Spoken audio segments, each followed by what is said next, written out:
Hello and welcome back to another episode of Sanction Export with your boy Ohms and my guy Spriggsy. Today we're going to be having another topic and it's going to be the top four. Yeah, pretty good subject for me, considering my team's in the race, sort of. In this one, I'm probably going to exclude Man City because this is for the Champions League more than the top four. Yeah, really, essentially, so I mean, saying, if that is the ban is, let's say that is real, that one. With the financial fair play then, yeah. So, I mean, we could take them out. So, we've got Fourth and fifth, basically. We're fourth and fifth as well, yeah. I mean, for you, is Leicester pretty much a guarantee then? I guarantee Champions League, but not third. I think Okay. someone might creep them out of third. Okay, Maybe. so, yeah, That's like a minimal chance, that one. I mean, currently they're sat 53 points, Chelsea on 48. I mean, yeah, the rest of the teams that could creep in, United. So, and that. I think we'll start with Chelsea. Start with Chelsea. They okay. are a team which I've doubted the whole way through. 100%. Like, considering Tottenham have been a point behind them twice, Yeah. and they've seemed to go 5 points ahead of us both times. They're Yeah, a team that definitely. we've got closer to every time, and they seem to have just stayed in that spot. So they've just been so inconsistent, but consistent at the same time. So. Yeah, they've definitely. I think what they had at the start of the season, we all ruled them out because they had the ban. They had the biggest loss in losing Eden Hazard. Like no other team has had such a loss like that this season. No. So the fact they had that, they managed to utilize what they had, and I think Lampard just went into the season like giving them free reign. I also think they played that pressure. That's it. There's no pressure there. There was no pressure at all. That's the no thing. one thought they were going to be in this position. So Yeah, for them just to trot along, let them do what they're doing, let the players, the youth talent. But they also had to deal Give with them that a chance pressure to show themselves. half through the season because he was winning. So Yeah, he did turn yeah. around. So he has had to battle a bit. Be this season coming up now, which will be the real test for him. Which I personally hate to admit, but I think they'll do all right next year. So. Yeah, definitely. I mean, this with the like we've spoken on previous podcasts, the acquisitions they've made. I mean, Ziyech and Werner, and that they can only add to what they have right now. So But yeah, with Chelsea, I think that spot's theirs.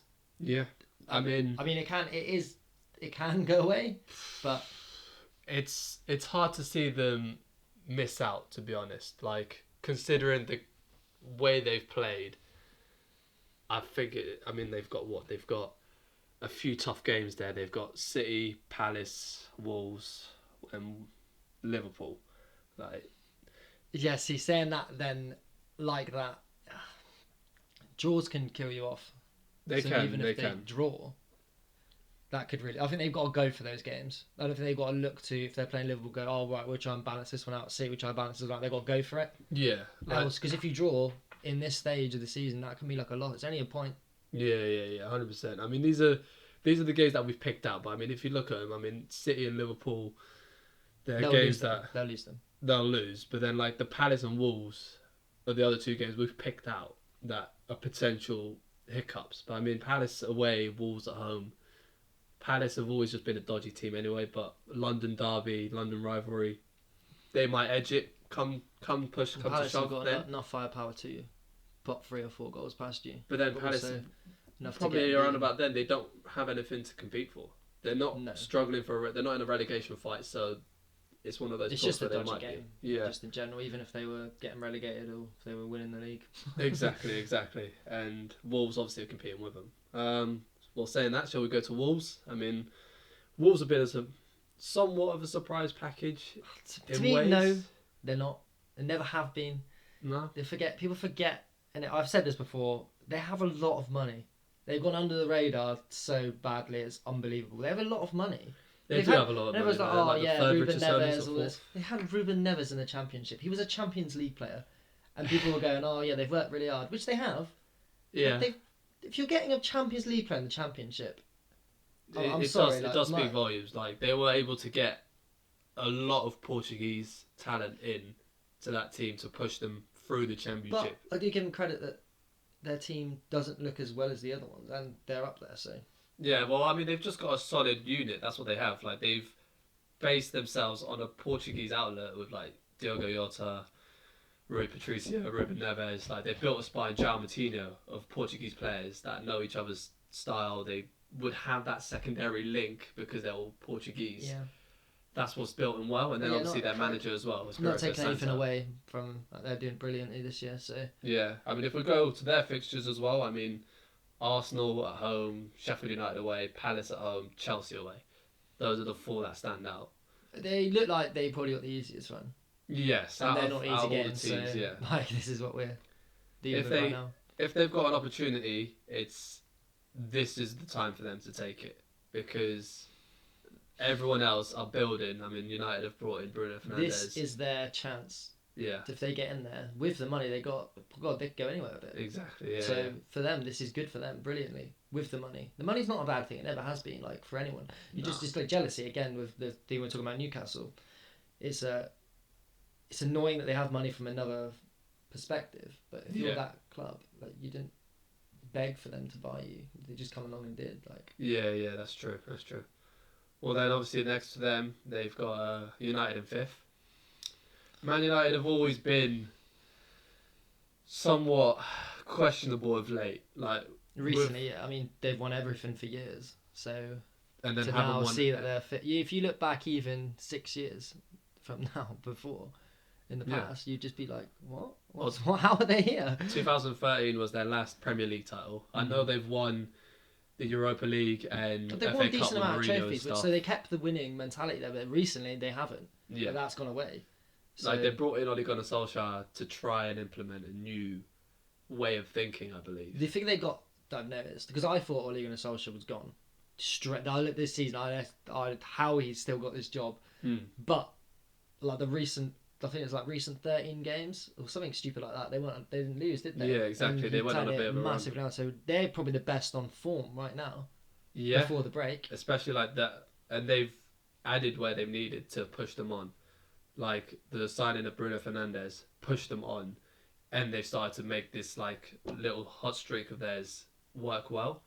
Odion Igalo, another player who I just thought it was a panic buy, but it he's was a actually panic buy. done. It was a panic buy, But he's actually done all right. Like yeah, credit I think to him. for coming in and coming out. Yeah, Like he's done good. their fixture list we're seeing. I mean, before we pick out again, Spurs, Sheffield United, Palace, Leicester. I mean, immediately Spurs is this weekend coming, ain't it?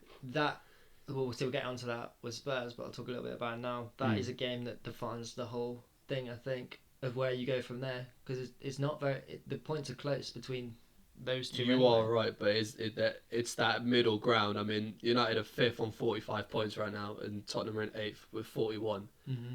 You win that game, it's all to play for. You lose that game, it could be all gone. Although That's Tottenham it. have come back from worse, but we usually get to the point where we're right there, and then it all goes away.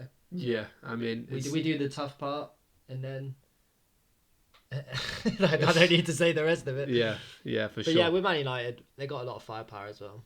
Like they got if they get Pogba back, who obviously that's a mystery.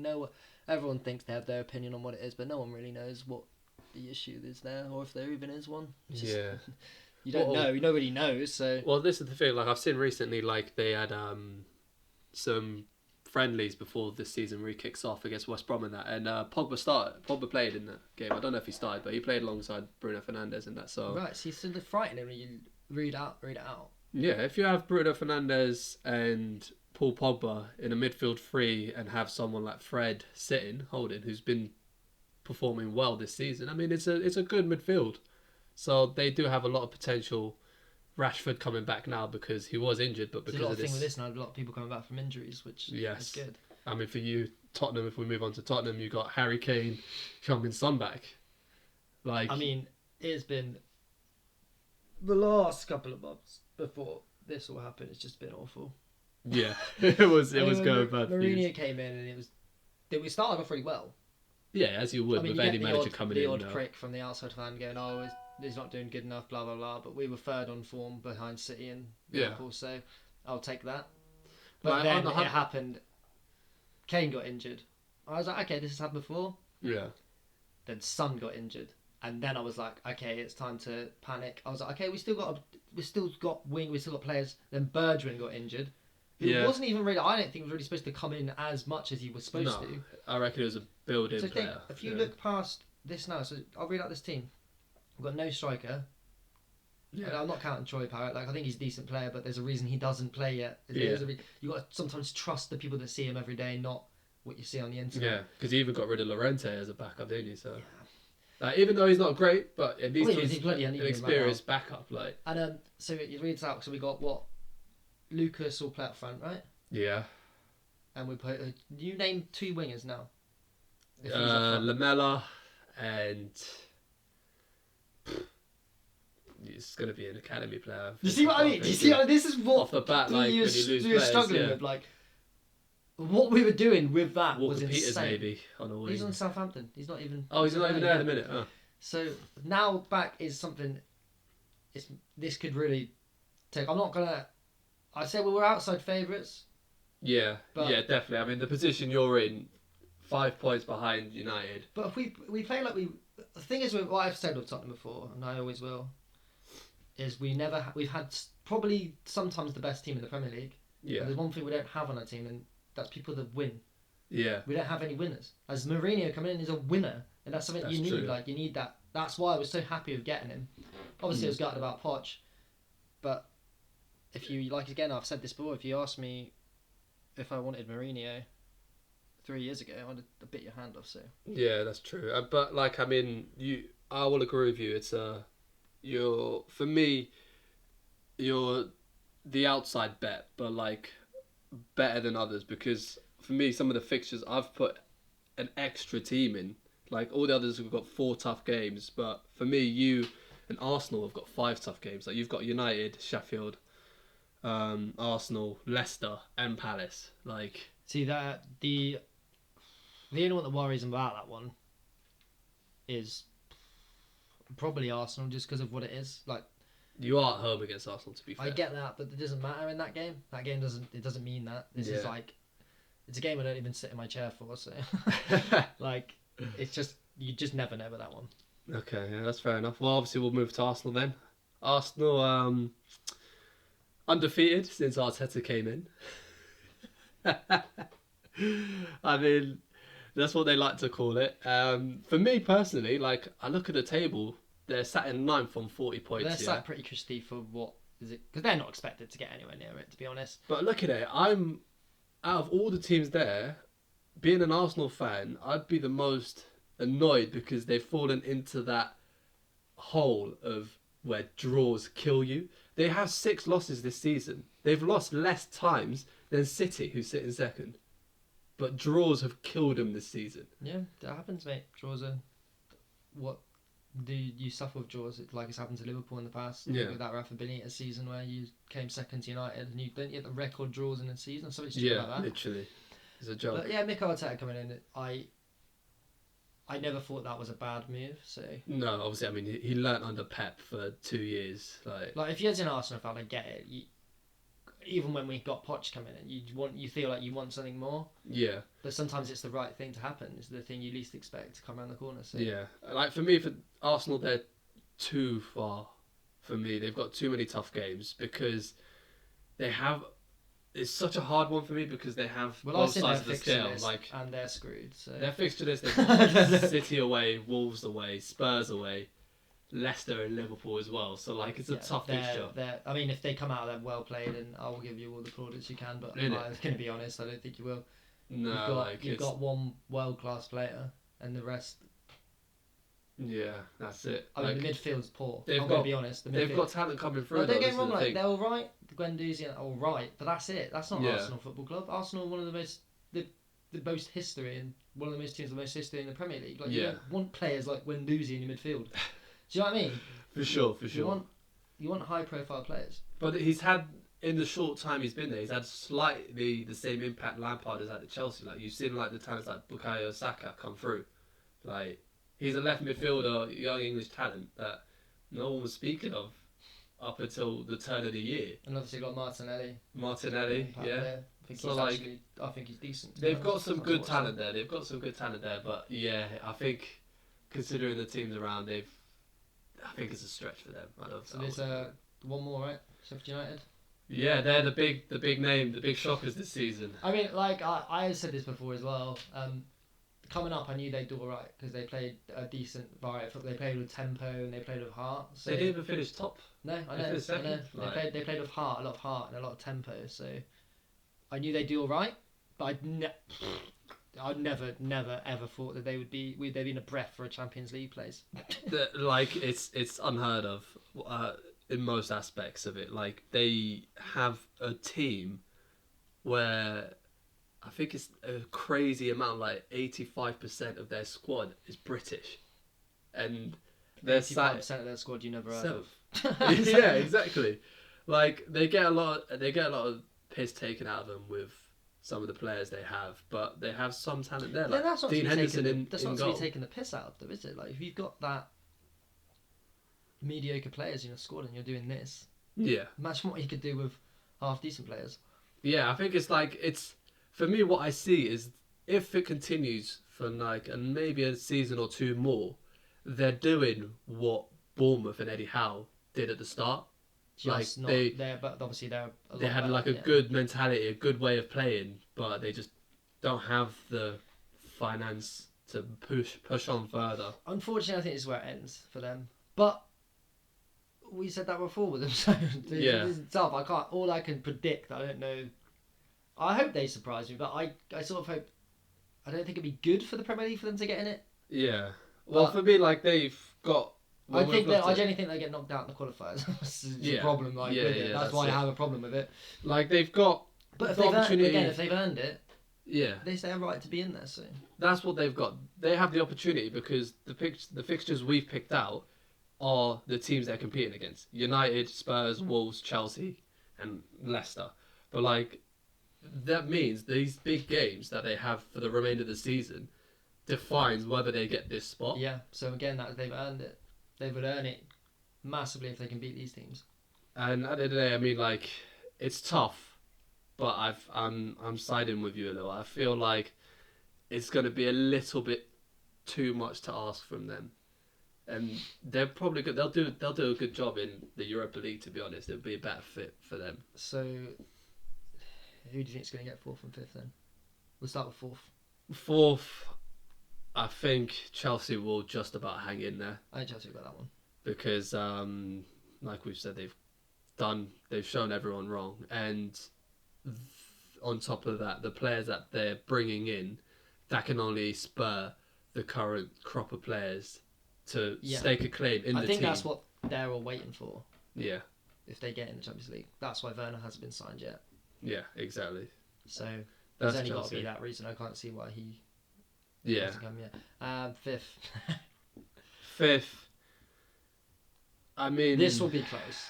This will be very close. Well, I'll go first. So, depending on this, I think it's United and Spurs. Honestly, it's annoying because we've lost the Wolves, but we both United and Spurs have got experience in this part of the table. So before, that's why